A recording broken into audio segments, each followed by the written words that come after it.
9-шы лекция тақырыбы психологиялық педагогикалық қолдау көрсету мамандарының оқушыға көмек көрсетуі.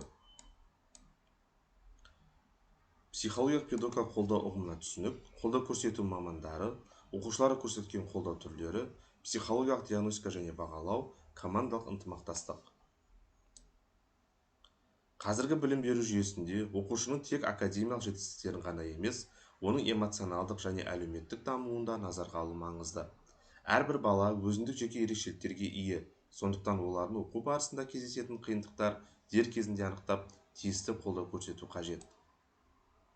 Оқушылардың психологиялық педагогикалық қолдау оқушылардың эмоционалдық, когнитивтік және әлеуметтік даму қажеттіліктерін ескере отырып, даму қажеттіліктерін жан-жақты көмек көрсету жүйесі болып табылады. Бұл қолдауды педагогтар, психологтар, әлеуметтік педагогтар, дефектологтар, логопедтер, мектеп әкімшілігі және ата-аналар бірлесіп жүзеге асырады. Қолдау көрсету мамандарының негізгі бағыты бойынша педагог-психолог оқушылардың психологиялық денсаулығын сақтауға көмектеседі, эмоционалдық қиындықтарды жеңуге бағытталған кеңес беру және диагностика жүргізеді. Әлеуметтік педагог оқушылардың әлеуметтік жағдайын зерттейді, мектеп пен отбасы арасындағы байланысты нығайтады, қиын өмірлік жағдайға балаларға көмек көрсетеді. Логопед сөйлеу қабілетінде қиындықтары бар балалармен жұмыс істейді, сөйлеуді түзету және дамыту бойынша арнайы жаттығулар өткізеді. Дефектолог ерекше білім беру қажеттіліктері бар балалармен жұмыс істейді, олардың оқу үрдісіне бейімделуін қамтамасыз етеді. Сынып жетекшісі және пән мұғалімдері оқушылардың оқу үлгерімін қадағалап, психологиялық қолдау көрсетеді, тәрбие жұмысын жүргізеді. Оқушыларға көрсететін қолдау түрлері: эмоционалды психологиялық қолдау, әлеуметтік бейімделуге көмек, академиялық қолдау, яғни оқу үлгерімін жақсарту, ерекше білім беру қажеттіліктері бар балаларға қолдау, мектептегі буллингті алдын алу. Педагог-психологтың рөлі: диагностика және кеңес беру, тұлғалық даму және өзін-өзі бағалау мәселелері, стресс пен мазасыздықты басқару. Әлеуметтік педагогтың міндеттері: оқушының әлеуметтік жағдайын зерттеу, отбасы және мектеп арасындағы байланысты нығайту, қиын жағдайда балалармен жұмыс, қолдаудың тиімді әдістері, арнайы педагог тренингтер мен жаттығулар, психологиялық кеңес беру, құқықтық және әлеуметтік көмек, ойын және арт-терапия әдістері.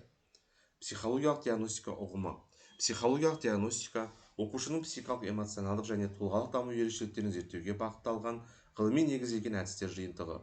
Бұл әдістер оқушының ішкі жан дүниесін, мінез-құлқын және оқу үлгеріміне әсер ететін факторларды анықтауға көмектеседі.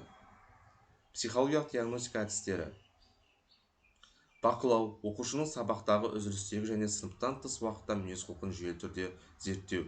Сұхбат, оқушы ата-аналар немесе мұғалімдермен әңгімелесу арқылы ақпараттар жинау.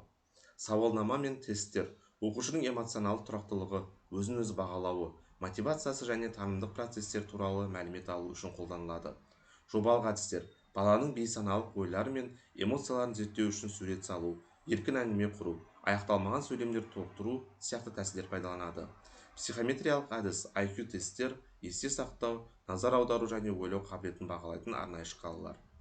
Психологиялық бағалау және оның маңызы: психологиялық бағалау диагностика нәтижелерін талдап, оқушының қажеттіліктерін ескере отырып, оған көрсететін көмекті жоспарлау процесі. Бұл бағалаудың нәтижелері төмендегі міндеттерді шешуге көмектеседі: оқушының оқу барысында кездесетін қиындықтарын анықтау, оның эмоционалдық және психологиялық жай-күйін бағалау, психологиялық қолдау көрсету әдістерін анықтау, мұғалімдер мен ата-аналарға ұсынымдар беру. Психологиялық бағалау нәтижелері бойынша оқушыға психологиялық көмек көрсетудің нақты стратегиясы жасалады. Командалық ынтымақтастық. Командалық ынтымақтастықтың мәні: білім беру мекемелерінде оқушылардың жан-жақты дамуына көмектесу үшін түрлі мамандардың бірлескен жұмысы қажет. Командалық ынтымақтастық бұл оқушының жеке қажеттеріне сәйкес кешенді көмек көрсету мақсатында әртүрлі мамандардың өзара әрекеттесуі болып табылады. Командалық жұмыстың қатысушылары: командалық жұмысқа келесі мамандар қатысады: педагог-психолог, әлеуметтік педагог, мұғалімдер, дефектолог және логопед, ата-аналар және мектеп әкімшілігі. Қорытындылай келе, психологиялық педагогикалық қолдау білім беру жүйесіндегі ерекше маңызды бағыттардың бірі болып табылады. Бұл процесс оқушылардың жеке ерекшеліктерін ескере отырып, олардың дамуына жағдай жасауға бағытталған.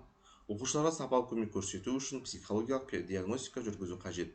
Диагностика нәтижелері негізінде оқушының психологиялық педагогикалық мәселелері анықталып, оларды шешу жолдары қарастырылады. Сонымен қатар, командалық ынтымақтастық жүйелі түрде ұйымдастырылса, оқушыға көрсетілген көмек тиімді болады.